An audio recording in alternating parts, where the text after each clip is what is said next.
आदरणीय हर्ष मल्होत्रा जी। बोलो बांके बिहारी लाल की राधा रानी सरकार की बाबा बद्री विशाल की बाबा केदारनाथ की व्यासपीठ पर विराजमान आदरणीय आचार्य जी,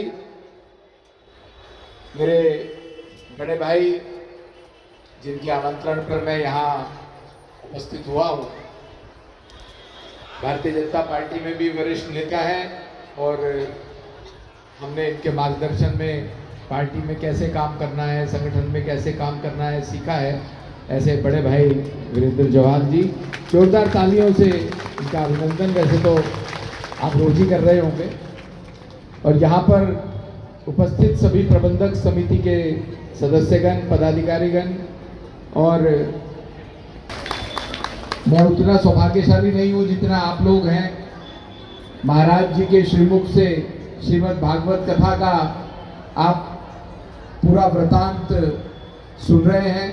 मैं 5:30 आने का सोचा था कि 15-20 मिनट आधा घंटा सुनूंगा, पर राजनीतिक सामाजिक जीवन ऐसा है कि 10 मिनट करते हुए लेट हो जाता है।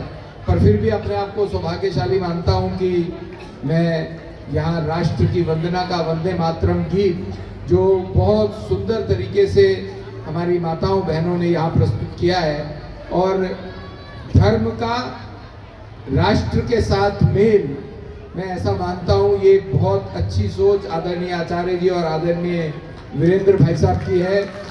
और सही मायने में हमारा जो सबसे बड़ा धर्म है, भगवान कृष्ण ने भी गीता में यही कहा है कि हमारा राष्ट्र अगर जीवित है, हमारा राष्ट्र अगर सुरक्षित है, तो वही हमारा सबसे बड़ा धर्म है। ये जो वंदे मातरम को आज 150 वर्ष पूर्ण हुए हैं, और इसकी रचना जब बंकिम चंद्र चट्टोपाध्याय जी ने करी थी, उस समय अंग्रेजों का शासन था, और धीरे धीरे यही वंदे मातरम जब गीत बनकर के आनंद मठ नॉवल में आया, और उसके बाद जब बंगाल का विभाजन 1905 में हो रहा था, तो ये वंदे मातरम गीत देश की रक्षा का सबसे बड़ा गीत बना, ये आंदोलन का प्रतीक बना, ये त्याग का प्रतीक बना, ये तपस्या का प्रतीक बना। और फिर 1950 में देश की आज़ादी के बाद इसको हमारे संविधान में राष्ट्रगीत के रूप में भी अंगीकृत किया गया। तब से हमारे लिए ये एक, जैसे हम भगवान के सम्मुख प्रार्थना है हमारी, हम अपनी माँ भारती को वंदना करते हैं वंदे मातरम के माध्यम से। मैं बहनों को बहुत बहुत बधाई देता हूँ आज इस वंदे मातरम गीत की प्रस्तुति की।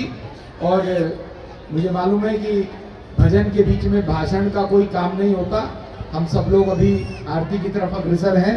महाराज जी के आशीर्वाद से भगवान जी की आरती करेंगे। आप सबसे मुझे मिलने का मौका मिला, आप सबका आशीर्वाद हमारे ऊपर रहता है, इस बात के लिए भी आप सबका बहुत बहुत धन्यवाद। भारत माता की वंदे वंदे, बांके बिहारी लाल की सरकार की। बहुत बहुत आभार हमारे आदरणीय केंद्रीय मंत्री श्रीमान हर्ष मल्होत्रा जी का। आपने अपने अमूल्य समय में से हमें समय दिया, और भगवान का आशीर्वाद प्राप्त किया। बद्री विशाल की कृपा, मेरे आराध्य देव की हमेशा आपके ऊपर बनी रहे। आप नित्य निरंतर राजनीति में उच्चस्थ पदों पर आप आसीन हो, ऐसी मेरी बद्रीनाथ जी से प्रार्थना है। अब आरती की ओर हम जा रहे हैं। पंडित मुकेश गौड़ जी, आप ये जो आरती